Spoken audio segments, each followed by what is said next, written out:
Hey, it's me again, and welcome back to Whisker Souls, a place where every heartbeat has a story. You know those moments when you see something so ordinary on the surface, yet it tugs at your heart, like a loose thread unraveling a favorite sweater, pulling you deeper into questions you didn't even know you had. That little girl with her pack of huskies, trudging through the snow every morning with leashes tangled in her small fists as she navigated the icy sidewalks and drifts that hid the curbs. She became that quiet beacon for our whole neighborhood, a daily ritual that sparked whispers and smiles in the gray dawn light. We all watched her from our windows, sipping steaming mugs of coffee that fogged the panes and warmed our hands against the chill, whispering among ourselves about her bravery and the effortless way she seemed to command those powerful animals with nothing but patience, a soft word, and an unshakable trust. But one day, I couldn't just watch anymore, content with the distance. I followed her, drawn by an ache I couldn't quite name, a mix of concern and that nagging pull of unspoken stories. And what I found, well, it changed everything, peeling back the layers of our comfortable, insulated routines to reveal a world of hidden struggles and quiet endurance right under our noses, in the very heart of our community. It was one of those relentless winters in our quiet corner of the world, the kind where the snow falls soft and unyielding, layer upon layer, until the streets are swallowed in a pristine hush that makes you feel both profoundly isolated and oddly connected to the vast silence enveloping everything. Our town isn't big or flashy, far from the bustling hubs with their holiday lights and crowded malls, just a modest cluster of old brick houses with peeling paint and ivy climbing the walls, huddled together against the biting wind that sweeps down from the nearby hills, carrying the crisp scent of pine from the woods beyond. Their picket fences, once crisp white, now stood half buried under drifts that sparkle like diamond dust in the weak, slanting sunlight of midday, and the air always held that faint, comforting trace of wood smoke from chimneys puffing lazily on especially cold evenings. I've lived here my whole life, rooted in this same spot where the seasons cycle predictably, from blooming lilacs in spring to the golden leaves of fall. I'm Sarah, by the way, the one who's always puttering around in my little bookstore on Elm Street, a cozy nook filled with shelves groaning under the weight of dog-eared paperbacks, forgotten classics, and the occasional first edition that surprises even me. The bell above the door jingles softly for familiar faces, and I've raised my own kids here, watched them grow from scraped knees on these same sidewalks to college goodbyes, their laughter echoing in the empty rooms before they scattered to bustling cities with their endless opportunities, tall buildings, and neon lights that never quite dim. Now it's just me, the books that feel like old friends, and the occasional stray cat that slips through the door on windy days, drawn by the warmth of the radiator and the saucer of milk I leave out of long habit, its tail flicking contentedly as it laps. But that particular winter, it was the dogs that stole the show entirely, turning our sleepy, predictable mornings into something almost magical and alive with possibility. Not just any dogs, mind you, a pack of 6 huskies, all sleek and silver-furred with coats that caught the pale light like fresh fallen snow on a moonlit night. Their eyes sharp and polished amber, holding secrets from the wild northern trails they'd never actually run, but seemed born to conquer, their heritage echoing in every alert prickle of their ears. Her name was Lila. At least that's what we started calling her after we learned it from the schoolyard chatter that filtered back to us adults through parents picking up their own kids, tales of the girl with the wolves. She was 9, maybe 10 at the most, with cheeks perpetually flushed a deep pink from the relentless cold that nipped at exposed skin, and hair the color of wet sand after a summer rain, always pulled back in a messy ponytail that bobbed and swayed with every determined slipping step she took on the uneven ground. Every morning at the crack of dawn, without fail, Even when the sky was still inky black and the stars lingered like forgotten thoughts, she'd step out of that rundown house at the end of our block, the one with the sagging porch that creaked ominously under the weight of heavy icicles dangling like jagged teeth, and windows patched haphazardly with strips of cardboard that fluttered in the drafts, letting in slivers of frost that traced patterns on the glass inside. The huskies would surge forward then, a whirlwind of raw energy and muffled barks that echoed off the empty street and startled the occasional early bird like the milkman, their powerful paws kicking up tiny sprays of fine powder that glittered in the air. But she'd hold them steady with an iron grip hidden in her small, mittened fists, her voice cutting through the chaos like a gentle anchor amid a storm. "Easy, boys. Easy now. We've got this," she'd murmur in that calm, coaxing tone, and remarkably they'd listen, settling into a rhythmic trot with tails wagging like white flags of truce in the whipping wind, their breaths syncing with hers in visible clouds. We all admired her from a safe distance, our own breaths fogging the air as we lingered a bit longer on our doorsteps, coats zipped to our chins. Mrs. Hargrove, the widow next door with her garden of hardy perennials that somehow bloomed even through the frost, tough things like resilient mums and snowdrops that defied the season, would lean on her broom after sweeping her stoop and say, "That child's got more grit and heart than half the so-called grown-ups around here, handling those beasts like it's nothing at all, day in and day out." Old Mr. Patel from across the street, with his neatly trimmed beard streaked with silver and glasses perpetually slipping down his nose as he adjusted them, would nod thoughtfully as he peered out from behind his lace curtains, adding, "Powerful breed, those huskies, bred for sledding across frozen tundras in Alaska and Siberia, pulling loads through blizzards that would stop most folks cold. Not every child could manage even one, let alone a whole pack pulling in different directions." But no one ever thought to ask the deeper questions, the ones that nagged in the back of our minds like an unsolved puzzle half remembered from a dream. Why was a kid like her out there alone, wrestling with such strong-willed dogs before the sun even fully rose and the school bus rumbled by? Where on earth were her parents in all this? On those pitch-black mornings when the temperature dipped below freezing and the wind howled like it had a grudge, it was easier, I suppose, to smile and wave from afar, to let the sight of her determination warm us against the chills seeping through our coats and into our bones. I remember thinking it was like a scene straight out of a cherished storybook.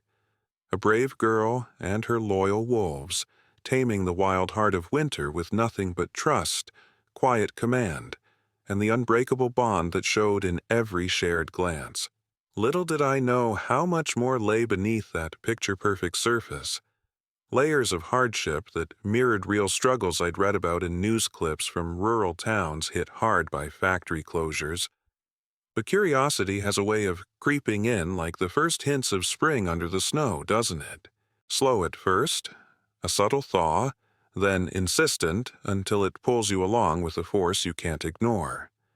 It started for me on a crisp Tuesday morning, when the snow had piled up higher than usual overnight from a surprise squall, transforming the sidewalks into treacherous, uneven paths that twisted ankles and tested resolve with every step. The kind that make you question why anyone chooses to live where winters bite this hard. I'd seen Lila out there as always, bundled up in an oversized coat that must have been handed down from some relative or thrift store find, the fabric swallowing her slight frame so that only her determined face, rosy and focused, and those flying leashes were visible against the white expanse. The huskies pulled her along with their usual vigor, muscles rippling under their fur, heading not toward the town park with its benches now buried, but toward the edge of our little community, where the plowed roads gave way to open fields stretching out vast and white under a sky heavy with more clouds promising another dump. Something about the scene nagged at me all day long, lingering like a half-read chapter. The way one of the dogs, the biggest and most imposing one with a distinctive scar across his muzzle from some long-ago scrape, perhaps a run-in with wildlife or a mishap on the trails, kept glancing back over his shoulder at her, his amber eyes full of quiet concern, as if he was the one making sure she stayed upright on the slick ground and didn't slip into a drift. By evening, with the sky bruising into deep shades of purple and indigo as the short winter day surrendered, and the first streetlights flickering to life like hesitant stars against the encroaching dark, I couldn't shake the feeling anymore. It sat in my chest like a stone, heavy and unresolved, stirring memories of my own kid's stubborn independence that had once worried me similarly. So I grabbed my thickest scarf, the one knitted by my daughter last Christmas with wool from a local farm, told myself it was just a brisk walk to clear my head and stretch my legs after a day hunched over inventory lists and dusting shelves, and stepped out into the gathering dusk. Without really planning it, without a map or a clear intent, I found myself following the faint tracks she'd left behind, my own boots leaving overlapping prints in the softening snow that had begun to melt slightly under the day's faint warmth. The cold nipped at my nose and cheeks like tiny, insistent teeth, sharpening my senses as I turned the corner onto the quieter streets where houses thinned out, my breath coming out in visible puffs that hung in the air before dissipating into the twilight. The familiar outline of the town began to fade behind me, the warmly lit houses with their glowing windows revealing glimpses of families settling in for dinner giving way to skeletal trees stripped bare by the season, their branches clawing at the sky in twisted patterns, and the distant, low hum of the highway that carried travelers to places far warmer and more forgiving. Leela was still ahead, a small, resolute figure silhouetted against the fading light of the short winter day. The huskies fanned out around her like a living shield, their ears pricked to every rustle in the underbrush. They moved with a clear purpose, not the meandering wander of a carefree kid's outing or a simple exercise loop around the block to burn off energy, but a deeply ingrained routine that spoke of necessity and habit, etched into their days like the paths worn into the snow by countless footsteps before. I kept my distance, hanging back by 20 paces or so to avoid detection, my heart pounding a little harder than it should have from the exertion alone. What was I doing, really? Trailing after a child like some nosy detective from one of my mystery novels on the shelf, the kind where curiosity leads to unexpected truths. The guilt twisted in me, sharp and familiar, but so did the pull, stronger than common sense or propriety, fueled by that innate sense of something amiss. Then she veered off the main path abruptly, cutting toward the old mill by the river, a derelict place we'd all been warned away from since it shuttered its doors a decade ago after the economy shifted and jobs dried up like the riverbed in a drought, leaving behind echoes of busier times. The rusted silos stood tall like forgotten sentinels, their metal sides groaning faintly in the wind that whistled through gaps, and the air grew thick with the scent of damp earth, rust, and the faint, musty tang of abandoned machinery left to the elements, reminiscent of those ghost towns I'd seen in documentaries about industrial decline. I ducked behind a cluster of evergreens, their needles heavy with frost that crunched softly under my grip, watching from the shadows as she paused to unclip the leashes one by one with practiced ease, her fingers nimble despite the cold. The huskies bounded free in an instant, rolling joyfully in the untouched snowdrifts that blanketed the area, nipping playfully at each other's ears with excited yips that carried on the still air, their breaths steaming like little locomotives chugging through the chill. Lila laughed then, a clear bell-like sound that pierced the quiet like sunlight through clouds, pure and unfiltered, and sank down onto a weathered log half covered in ice, its bark rough under her as she pulled a small, worn notebook from the deep pocket of her coat, the cover frayed from constant use.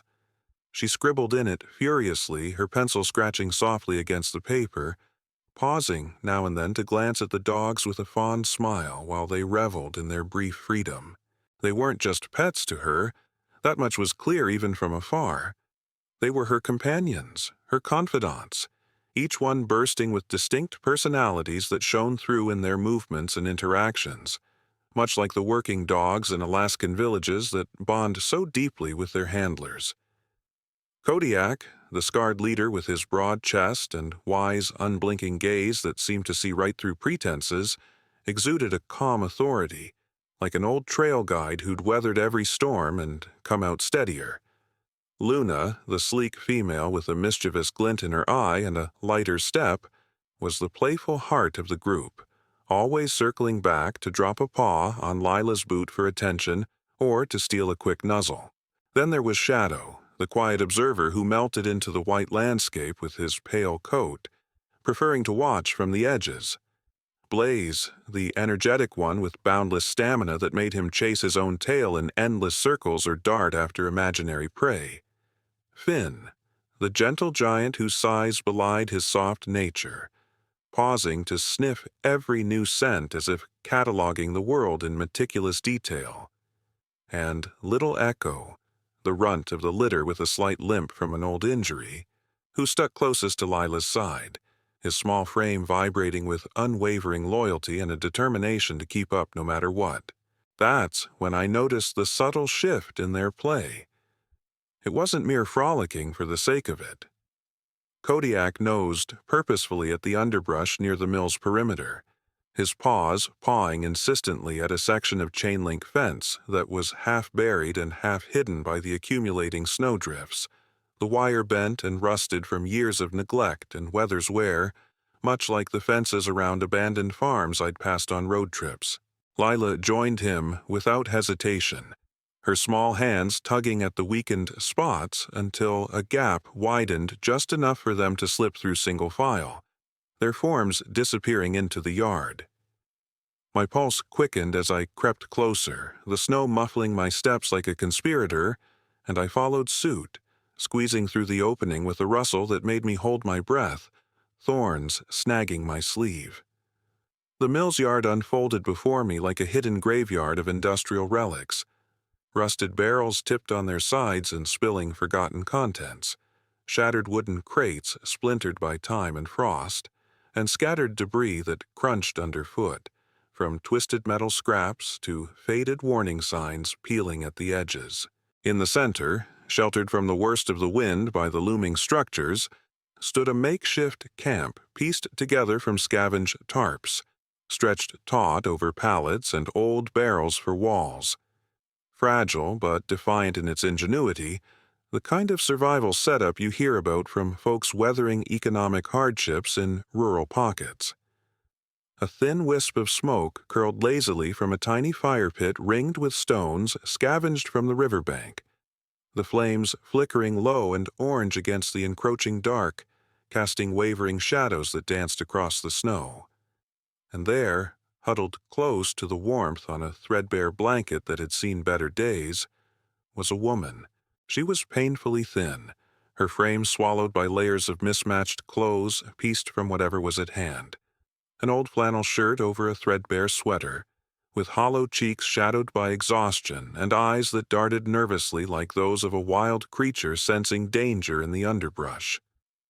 Lila ran to her without a second's pause, her boots kicking up snow, the huskies swarming around the pair with a chorus of soft whines and wagging tails that swept the snow into little eddies, their joy palpable.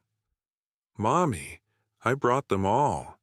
Just like every day, and the walk was extra slippery today," Lila said, her voice carrying clearly on the crisp wind, laced with a tenderness that belied her age and the weight she carried. The woman, Lila's mother, looked up from her spot by the fire, where she'd been poking at the embers with a stick, her face cracking into a weary but genuine smile, as she reached out to pull Lila into a tight embrace, burying her face in the girl's hair for a moment, inhaling the scent of fresh air and fur. The huskies pressed in close, nuzzling against her legs and lap with insistent warmth, their bodies forming a furry barrier against the biting cold that seeped everywhere else, their loyalty a tangible force. It hit me then, sharp and unyielding like a gust, straight to the chest. This wasn't some whimsical daily adventure or a child's game of independence. These dogs weren't just beloved companions on a morning stroll to school. They were her lifeline, her source of heat and comfort through the long nights, her makeshift family in a place that no human, let alone a child, should ever have to call home, echoing the real accounts of homeless families in cold climates who rely on pets for survival and emotional support. The realization settled over me, heavy and heartbreaking, as I stood there frozen in the shadows, the fire's glow illuminating the stark reality. I must have shifted my weight or let out an involuntary gasp at the sight, because Kodiak's head whipped around in an instant, his ears flattening as a low, rumbling growl built in his throat, deep and warning, his scar pulling tight. Lila froze mid-hug, her eyes widening in surprise and a flicker of fear as she spotted my outline through the gaps in the fence, the firelight casting long shadows that danced across her face and highlighted the smudges of dirt on her cheeks. For a suspended moment, time seemed to hang in the drifting snowflakes, the world narrowing to just that shared gaze across the yard, charged with uncertainty. I raised my hands slowly, palms out in the universal sign of peace, and stepped forward with deliberate care, my boots sinking into the soft snow with deliberate crunches. "It's okay, really. I mean no harm," I said, keeping my voice barely above a whisper, soft as the falling flakes to avoid startling them further. "I'm Sarah, from down the street, the bookstore on Elm, where we have story hours for kids. I just wanted to see where you went every morning. You've got me curious, that's all." The woman, Elena, as I learned her name was in those first halting exchanges that bridged the gap, tensed immediately, her arms tightening around Lila like a shield against the world, pulling the girl behind her frail form with a protective instinct. The huskies shifted into a protective semicircle, their bodies alert but not lunging forward, ears perked forward as they assessed the newcomer with those piercing eyes, muscles coiled but waiting for her cue. "Please," Elena said, her voice rough and cracked from days without much use or proper hydration, carrying the faint lilt of someone who'd grown up speaking another language before English took over, perhaps Spanish from her immigrant roots. "Don't tell anyone about this place. We're managing somehow, day by day. We don't need pity or trouble coming our way." Her words were edged with a pride that had clearly been battered but not broken, and I could see the toll it had taken, the way her hands trembled slightly as she stroked Luna's head for reassurance, the dog's soft fur grounding her. But were they truly managing in any real sense? Up close, in the flickering orange glow of the fire that popped and snapped occasionally, the shelter revealed its heartbreaking fragility.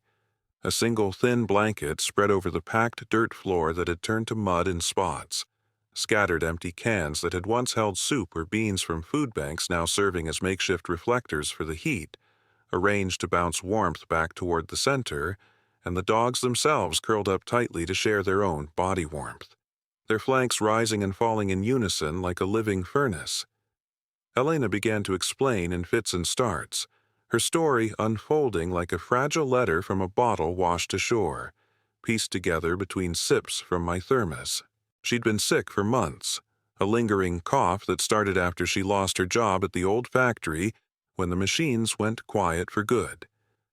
The kind of place where folks like her had worked steady shifts for generations, assembling parts for cars or appliances until automation and cutbacks turned lives upside down overnight, much like the plant closures in the Midwest that made national news.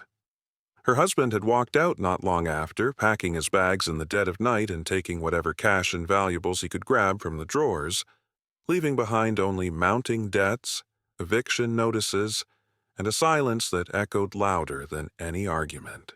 The house on our block, it had been foreclosed on quietly, the bank slapping a sign on the door while they were at the clinic, but Elena had been too proud, too ashamed of the unraveling, to reach out to the neighbors she'd nodded to for years at block parties or holiday lights. Instead, they'd retreated here to this forgotten corner of the mill yard, scraping by with the huskies as their only constant comfort. The dogs her late father had bred and trained back when he ran a small kennel, a legacy of sorts that she'd clung to when everything else slipped away like sand. Lila had taken over the walks, not just for exercise to keep their legs strong, but to keep the pack fed on scraps from kind strangers at the park or behind diners, to lift their spirits and hers in the endless gray days that blurred together. They're all we have left that's real and unconditional, Elena said quietly, her fingers absently tracing the curve of Luna's ear. The dog's eyes half closed in contentment as it leaned into the touch. They don't judge you for falling down. They just help you get back up, paw by paw, without a word of complaint. I lowered myself to sit on a nearby crate, the wood cold and splintery even through my coat and the padding of snow, and we talked as the fire crackled softly, the dogs gradually relaxing their guard until Blaze even ventured over to sniff at my glove curiously, his warm nose brushing my fingers. We shared what little I had with me, a thermos of hearty vegetable soup I'd thrown together that morning from garden leftovers like carrots and potatoes from last fall's harvest, still warm and steaming when poured, and thick chunks of crusty bread wrapped in foil, the kind baked fresh at the local bakery with a hint of rosemary.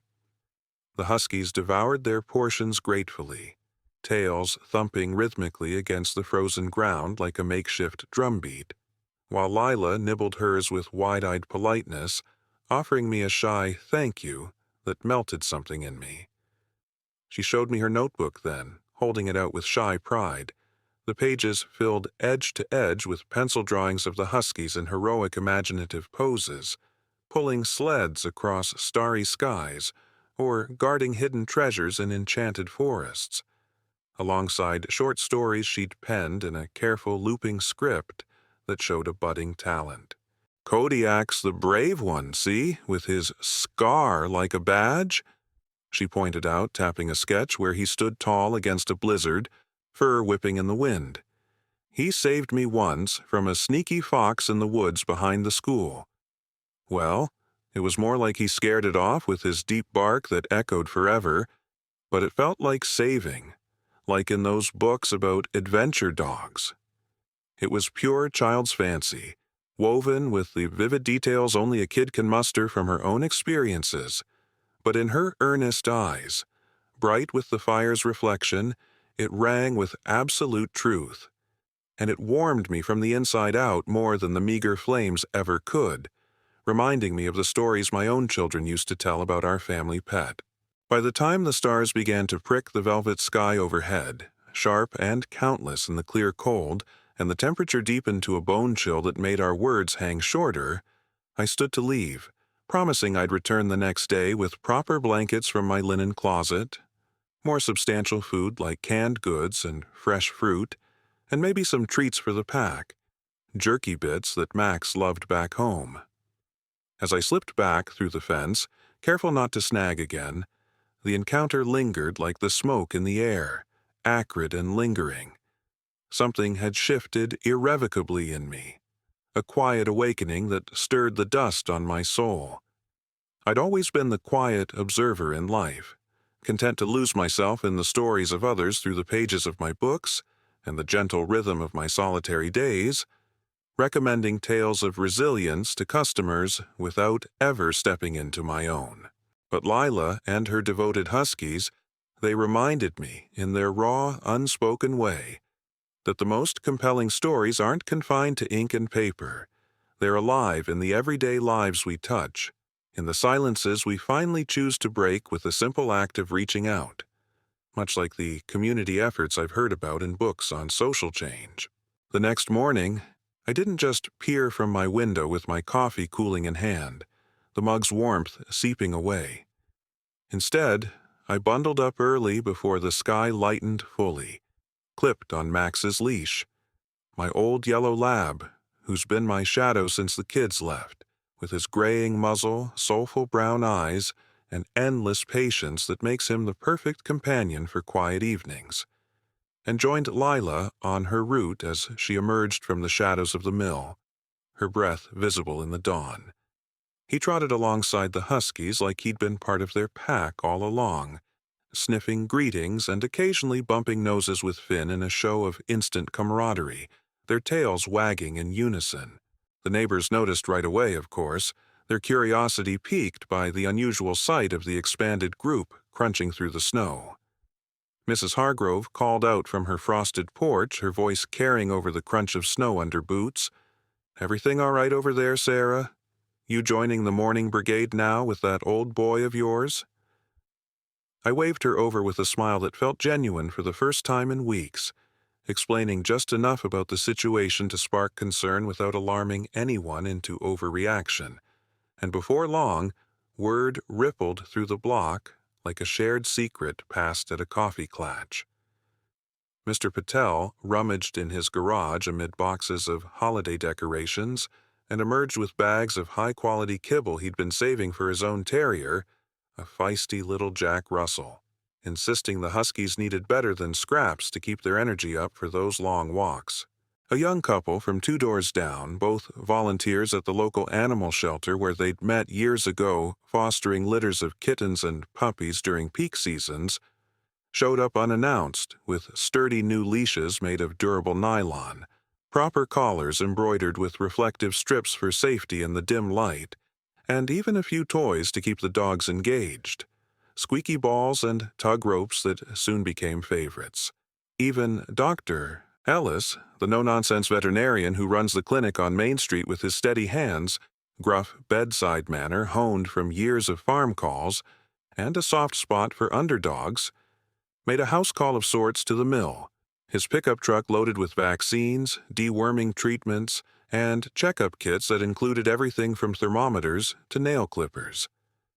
He knelt in the snow without complaint to examine Echo's slightly swollen paw, a minor sprain from all the rough terrain and uneven ground they'd traversed, his voice softening as the little dog licked his fingers trustingly, tail thumping despite the discomfort. It wasn't some grand, dramatic rescue pulled from the movies or viral videos, no sweeping speeches in town hall under chandeliers or tearful group hugs under the streetlights with cameras rolling. Just ordinary people showing up in small, tangible ways, weaving a safety net from threads of kindness that grew stronger with each contribution. The way real communities rally in stories from places like the Rust Belt towns recovering from loss. Elena began to emerge from her self-imposed isolation bit by bit, her color returning with regular hot meals that filled her out, and a referral to the free clinic where a kind nurse, herself a mother of 3, helped manage her cough with affordable meds and breathing exercises drawn from her training. Leela's walks evolved into a neighborhood ritual, drawing in wide-eyed kids from the nearby school who begged to pet the huskies after classes let out, their small hands tentative at first, then bold. Laughter echoing down the once quiet streets like a melody long missed and now rediscovered. The dogs themselves seemed to bloom under the attention, their coats taking on a healthy sheen from proper grooming sessions in the shelter's tub and nutrition that included supplements for joint health, their individual personalities shining brighter in the open air. Kodiak, true to his role as guardian, would sit tall and vigilant whenever unfamiliar faces approached from the sidewalk, his scar adding to his dignified air that commanded respect. But with those he trusted, he melted into gentle leans against legs, seeking scratches behind his ears like any contented soul unwinding after duty. Luna's playfulness turned infectious, drawing even the most reserved folks, like Mr. Patel's visiting nephew, into games of fetch with a worn tennis ball that bounced endlessly in the snow, yelps of joy filling the air. If you found this story helpful, please give it a 1 in the comments. If not, give it a 0. Your response will let me know if my story helped anyone. There were challenges woven into the fabric of it all, of course. Winters, like that one, don't let go easily. They test your mettle, peeling back the layers of comfort until you're left raw and exposed, forcing you to confront what really matters beneath the surface routines. One particularly brutal night, A storm rolled in from the north without mercy, building all afternoon with darkening skies, winds howling like ancient banshees through the bare trees that bent and creaked, whipping the snow into blinding sheets that piled against every surface and buried doorsteps overnight. I worried the whole evening, pacing my cozy kitchen with its familiar smells of baking bread from the oven and simmering stew on the stove, glancing out the window every few minutes at the whiteout beyond, where visibility dropped to mere feet. Max whined at my feet, sensing my unease with that intuitive way dogs have, pawing at my leg until I couldn't stand the inaction anymore. I bundled up in layers, wool hat pulled low, gloves lined with fleece, scarf wound twice around my neck for extra barrier, grabbed a duffel with extra blankets from the hall closet, a battery-powered lantern for light, and even a bag of road salt for traction, and trudged out into the gale, Max leading the way with his nose to the ground, undeterred. The path to the mill was all but invisible. Landmarks like the old oak tree or fence posts buried under fresh drifts that swallowed my legs to the knees. But the huskies' tracks from earlier that day, faint impressions of paws wider than my hand, guided me like breadcrumbs through a fairy tale, though this one felt far grimmer and more urgent than any I'd read. When I finally pushed through the fence, straining against the wind that tugged at the wire, the scene was worse than I'd feared in my darkest imaginings. The tarp roof had torn loose in a vicious gust, flapping wildly like a trapped bird and letting in blasts of icy air that made the fire pit sputter and die out, embers scattering like lost hopes across the snow. Elena was shivering uncontrollably, her teeth chattering audibly as she tried to shield Lila with her body. Huddling under the partial cover, the girl curled tight against her mother's side with Echo tucked securely in her arms, the runt's small form trembling visibly despite the press of fur around them. The other huskies huddled in a dense circle around the pair, their combined warmth the only barrier against the invading cold that clawed at everything. Breaths mingling in thick white clouds that rose like prayers into the night. We worked together to patch the tarp as best we could in the chaos, my hands going numb on the icy ropes and stakes hammered into frozen ground with a rock. Elena's directions whispered over the roar of the wind that drowned out softer sounds. But it was clear even then, as another rip echoed, it wouldn't hold through the night against the storm's full fury. The wind found every gap, whistling through like an unwelcome guest, the temperature plummeting as the storm's core hit with sleet mixed in, stinging like needles. "You can't stay here like this. Not with the way it's worsening," I said finally, the words escaping me in a rush of practicality and care, my voice steady despite the fear knotting my stomach and the gusts that nearly knocked me over. Elena's eyes welled with unshed tears, a mix of defeat, gratitude, and the raw vulnerability of letting go, washing over her features in the lantern's beam. But she nodded, gathering their few belongings with shaking hands. The notebook, a small bundle of clothes, the leashes coiled tight. That night, we made the trek back to my house together, a slow, laborious procession through the blizzard, the huskies instinctively pulling ahead to break the path with their strength, plowing snow aside while Max brought up the rear, barking encouragement. It wasn't meant to be permanent, just shelter from the worst, a few days to regroup, but stepping inside felt like crossing into another world of safety. The huskies filled my living room with their curious energy, sprawling across the woven rugs they'd never known the texture of, sniffing every corner from the bookshelf lined with animal memoirs to the old piano in the hall with its dusty keys, a mix of wariness and delight in their exploratory sniffs. Max took to them like long-lost kin, dropping into a playful bow before Blaze until they tumbled into a gentle wrestle, fur flying in joyful chaos that shook the floorboards. Lila collapsed onto the couch in sheer exhaustion, her small body sinking into the cushions, her notebook slipping open to a fresh page where she'd begun sketching all of us, humans and dogs alike, gathered safe under one sturdy roof, the lines simple but full of warmth and imagined details like steaming mugs and wagging tails. In the days that followed the storm's retreat, leaving behind a landscape of icicle-draped trees and sparkling fresh powder, things unfolded with a gentle, unhurried grace, like the first melt revealing green shoots beneath the white crust. The town rallied in that understated way small communities do, without needing fanfare or headlines in the local paper. A quiet solidarity born from shared history. A fund started by the regulars at my bookstore's weekly reading group. Folks who gathered every Thursday for hot cider, apple slices, and discussions of everything from local history to heartwarming animal tales pulled from bestsellers. Covered the first month's rent on a modest apartment near the elementary school, complete with a small fenced yard where the huskies could stretch their legs and dig holes to their heart's content. The landlord, a soft-hearted widow who remembered Elena from PTA meetings.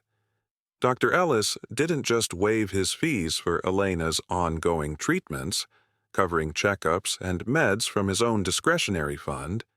He connected her with a support group for folks down on their luck, meeting in the church basement with coffee and stories from his own early days as a vet scraping by on farm calls in remote areas, treating everything from colic in horses to frostbite in shepherds.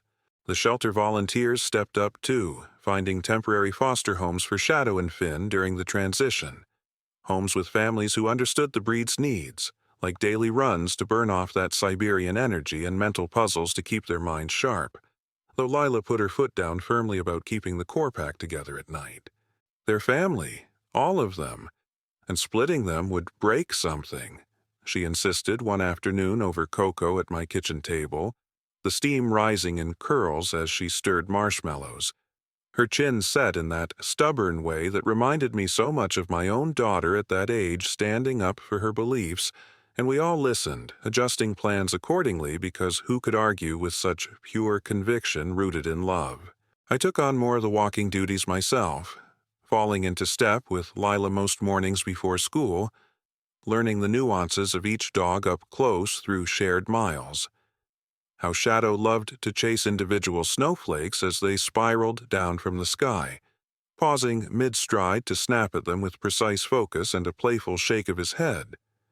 How Finn would halt at every weathered lamppost or fence post to tilt his head and listen intently to the wind rustling through the pines nearby, as if it carried whispers of distant adventures from his ancestral lands in the Arctic, his ears twitching at phantom calls. Through every up and down, from minor setbacks like a leaky roof in the new place to brighter moments of adjustment, the dogs remained the quiet, unwavering anchors of the whole unfolding tale, their presence a steady rhythm. They didn't need words to communicate their depth. It was in their actions, their felt emotions that bridged the gaps we humans sometimes fumbled with awkward phrases. I'd catch Kodiak positioned steadfastly by Elena's side during her tougher days, when the cough lingered like an unwelcome shadow or old worries resurfaced in quiet nights, his massive head resting gently on her knee as she sat reading a donated book, offering a presence as solid as the earth itself, his breathing a soothing counterpoint. Luna had a knack for lightening Lila's moods on days when school felt overwhelming, trotting over with one of her well-chewed toys, a rope tug that had seen better days, frayed but beloved, and dropping it at the girl's feet with an expectant wag, her eyes begging for a game that always ended in giggles and breathless chases around the yard. Even little Echo, with his underdog spirit that shone through his size, became a symbol of perseverance, hobbling at first from his injury but gaining strength daily with Dr. Ellis's wraps and exercises until he could keep pace with the pack again, his tail a constant blur of optimism that lifted everyone. Elena confided in me once, over steaming mugs of chamomile tea in my sunlit kitchen as the snow finally began to thaw outside, dripping from eaves in steady rhythms. These dogs saved us long before we even realized how deep the dark had gotten, pulling through the isolation like sled teams in those famous Iditarod races I've read about. They pulled me through it, one steady paw at a time, reminding me there was still fight left in me, and joy waiting on the other side. Her words hung there, simple and profound, echoing the real-life stories I'd read about rescue packs in remote villages or urban strays that mend broken spirits with their unyielding loyalty, turning survival into something shared.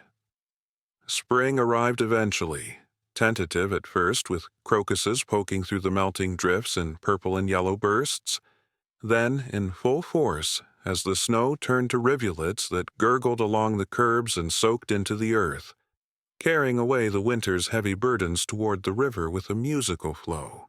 The old mill yard transformed, too, greening up with stubborn wildflowers pushing through the cracks in the concrete, purple violets nodding in the breeze and yellow dandelions that Lila picked to tuck behind her ear on warmer afternoons, and her walks shifted to the open park at the town's heart, where the huskies could run leash-free across the emerging grass, chasing frisbees thrown by neighborhood kids and splashing in shallow puddles left by overnight rains, their barks a joyful chorus.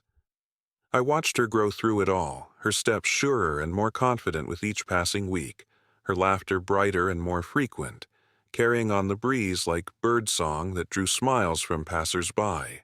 The neighbors still talk about those months around their own firesides or at summer barbecues, not as a dramatic saga of woe and redemption fit for a screenplay, but as a series of quiet miracles born from ordinary compassion.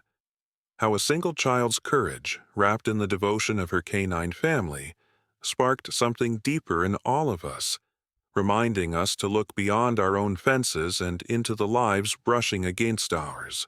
As for me, I feel lighter these days, unburdened in a way I hadn't realized I needed until it lifted, like I finally stepped out from the safe shadows of my pages into the messy, beautiful narrative of real life, with all its twists and warmth.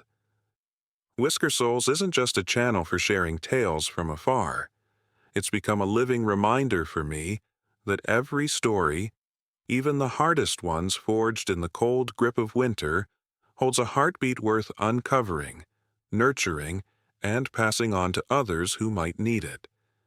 And if you're out there somewhere, walking your own winding path through whatever storm life throws your way, with whatever loyal pack, furry or otherwise, blood or chosen, keeps you moving forward one step at a time, hold on tight to that bond.